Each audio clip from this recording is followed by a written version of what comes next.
নন্দিনী চক্রবর্তী, যিনি home secretary ছিলেন, উনি ভার্চুয়াল অ্যাপিয়ার হয়েছিলেন এবং উনি এর জন্য ক্ষমা চেয়েছেন এই ঘটনার জন্য অন রেকর্ডেড, যেটা ভার্চুয়ালি। প্লাস পুলিশ কমিশনারের ভূমিকা সেই দিন কতটা ছিল, কী ছিল, সেটার জন্য পুলিশ কমিশনারকে লিখিতভাবে জবাব তলব করা হয়েছে।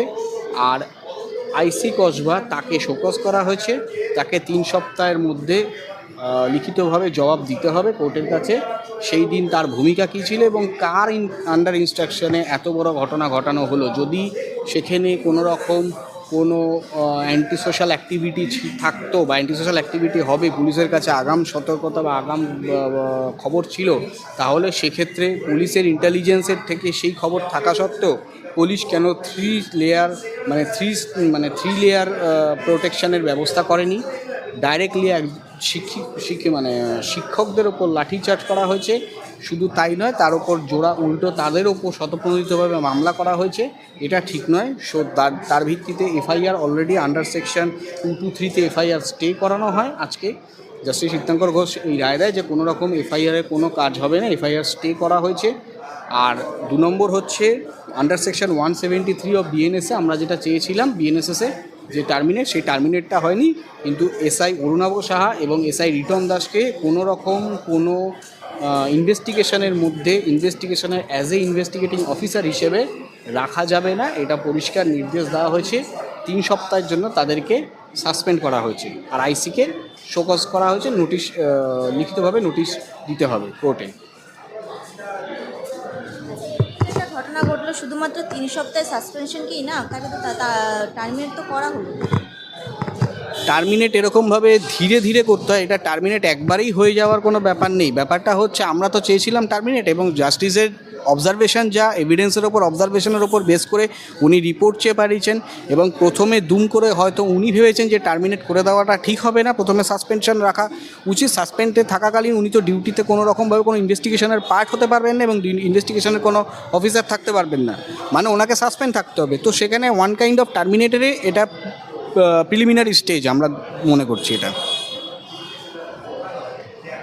কি ভবিষ্যতে কি উনি এই যে ঘটনাটা ঘটলো, ওরা সাসপেনশন দেওয়া হলো কিছুদিন, মানে উনি 3 সপ্তাহ পর কি এই ব্যাপারটা ভুলে গিয়ে ঠিকঠাকভাবে যখন যদি এরকম কোনো ঘটনা ঘটে এরকম ঘটতে পারে? দেখুন, আশা করি মনে হয় না সেই দিনের পুনরাবৃত্তি আবার হবে, কারণ পুলিশ অনেকটাই মোটামুটি এই ব্যাপারে কনসার্ন দেখিয়েছেন, এবং স্বরাষ্ট্র সচিব আজকে যিনি ভার্চুয়ালি অ্যাপিয়ার করেছিলেন তিনি পরিষ্কার এটা ক্ষমা চেয়ে নিয়েছেন, এবং পুলিশ কমিশনারের সেই দিনের ভূমিকা কী ছিল সেটা তাকে লিখিতভাবে দিতে হবে। যদি আসতে না পারেন তাহলে লিখিতভাবে তাকে কোর্টে জবাব দিতে হবে। তো পুলিশকেও হলফনামা দিতে হচ্ছে। আমার মনে হয় না আগামী দিনে এরকম কোনো ঘটনা ঘটবে। বেসিক্যালি আজকে যেটা হয়েছে, আজকে যে হিয়ারিং ডেটটা ছিল, সেই হিয়ারিং ডেটে আমরা দুটো প্রেয়ার করি, যে প্রেয়ারটা under section 223 of BNSS act এবং under section 173 of BNSS act, যার ভিত্তিতে একটা হচ্ছে এফআইআরটাকে যেটা স্টে করানো, আর আরেকটা হচ্ছে পুলিশকে টার্মিনেশন, মানে যাকে আমি আগের দিনেও বলেছিলাম যে আগে একটা পচা আলু গোটা বস্তাকে পচিয়ে দেয়, তার ভিত্তিতে আমরা পুলিশ স্টেশন এই দুজন অফিসারকে আপাতত যারা আইডেন্টিফাইড এই কাণ্ডের জন্য তাদেরকে চাকরি থেকে বরখাস্ত করার কথা বলেছিলাম। But thing is that justice Tirthankar Ghosh উনি এটা টার্মিনেট একবারে করেননি। উনি প্রথমে এখন পরিষ্কার বলে দিয়েছেন যে 3 সপ্তাহের মধ্যে রিপোর্ট দিতে হবে, 3 উইকসের মধ্যে পুলিশকে রিপোর্ট দিতে হবে। 2 নম্বর, আজকে নন্দিনী চক্রবর্তী, যিনি হোম সেক্রেটারি ছিলেন, উনি ভার্চুয়াল অ্যাপিয়ার হয়েছিলেন এবং উনি এর জন্য ক্ষমা চেয়েছেন এই ঘটনার জন্য অন রেকর্ডেড, যেটা ভার্চুয়ালি। প্লাস পুলিশ কমিশনারের ভূমিকা সেই দিন কতটা ছিল, কী ছিল, সেটার জন্য পুলিশ কমিশনারকে লিখিতভাবে জবাব তলব করা হয়েছে। আর আইসি কসবা তাকে শোকজ করা হয়েছে, তাকে 3 সপ্তাহের মধ্যে লিখিতভাবে জবাব দিতে হবে কোর্টের কাছে। সেই দিন তার ভূমিকা কী ছিল এবং কার আন্ডার ইনস্ট্রাকশনে এত বড় ঘটনা ঘটানো হলো। যদি সেখানে কোনো রকম কোনো অ্যান্টি সোশ্যাল অ্যাক্টিভিটি থাকতো বা অ্যান্টি সোশ্যাল অ্যাক্টিভিটি হবে, পুলিশের কাছে আগাম সতর্কতা বা আগাম খবর ছিল, তাহলে সেক্ষেত্রে পুলিশের ইন্টেলিজেন্সের থেকে সেই খবর থাকা সত্ত্বেও পুলিশ কেন থ্রি লেয়ার প্রোটেকশনের ব্যবস্থা করেনি। ডাইরেক্টলি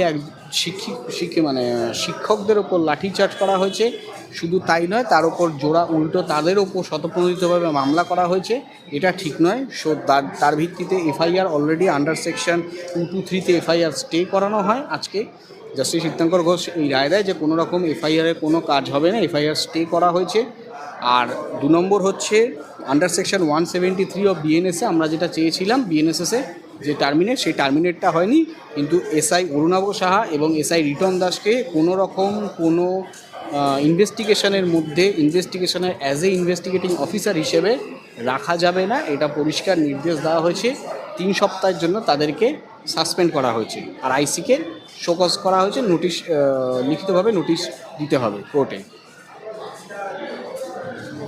একটা ঘটনা ঘটলো, শুধুমাত্র 3 সপ্তাহের সাসপেনশন কি না, তাকে তো টার্মিনেট তো করা হলো। টার্মিনেট এরকমভাবে ধীরে ধীরে করতে হয়, এটা টার্মিনেট একবারেই হয়ে যাওয়ার কোনো ব্যাপার নেই। ব্যাপারটা হচ্ছে আমরা তো চেয়েছিলাম টার্মিনেট, এবং জাস্টিসের অবজারভেশন যা এভিডেন্সের ওপর অবজারভেশনের ওপর বেস করে উনি রিপোর্ট চেয়ে পাঠিয়েছেন, এবং প্রথমে দুম করে হয়তো উনি ভেবেছেন যে টার্মিনেট করে দেওয়াটা ঠিক হবে না, প্রথমে সাসপেনশন রাখা উচিত। সাসপেন্ডে থাকাকালীন উনি তো ডিউটিতে কোনো রকমভাবে কোনো ইনভেস্টিগেশনের পার্ট হতে পারবেন না, এবং ইনভেস্টিগেশনের কোনো অফিসার থাকতে পারবেন না, মানে ওনাকে সাসপেন্ড থাকতে হবে। তো সেখানে ওয়ান কাইন্ড অফ টার্মিনেটরে এটা প্রিলিমিনারি স্টেজ আমরা মনে করছি এটা। কি ভবিষ্যতে কি উনি এই যে ঘটনাটা ঘটলো, ওরা সাসপেনশন দেওয়া হলো, কিছুদিন মানে উনি 3 সপ্তাহ পর কি এই ব্যাপারটা ভুলে গিয়ে মানে ঠিকঠাকভাবে যখন যদি এরকম কোনো ঘটনা ঘটে কি এরকম মানে ঘটতে পারে? দেখুন, আশা করি মনে হয় না সেই দিনের পুনরাবৃত্তি আবার হবে, কারণ পুলিশ অনেকটাই মোটামুটি এই ব্যাপারে কনসার্ন দেখিয়েছেন, এবং স্বরাষ্ট্র সচিব আজকে যিনি ভার্চুয়ালি অ্যাপিয়ার করেছিলেন তিনি পরিষ্কার এটা ক্ষমা চেয়ে নিয়েছেন, এবং পুলিশ কমিশনারের সেই দিনের ভূমিকা কী ছিল সেটা তাকে লিখিতভাবে দিতে হবে। যদি আসতে না পারেন তাহলে লিখিতভাবে তাকে কোর্টে জবাব দিতে হবে। তো পুলিশকেও হলফনামা দিতে হচ্ছে। আমার মনে হয় না আগামী দিনে এরকম কোনো ঘটনা ঘটবে, আশা করা যায়। এখন ভবিষ্যতে যদি ঘটে তাহলে তার দায় পুলিশকে নিতে হবে, আবার তার ভিত্তিতে হয়তো আমি বা অন্য কেউ XYZ কেউ না কেউ মামলা করবে। আশা করি কোনো সচেতনশীল নাগরিক হয়তো মামলা করবে নিশ্চয়ই।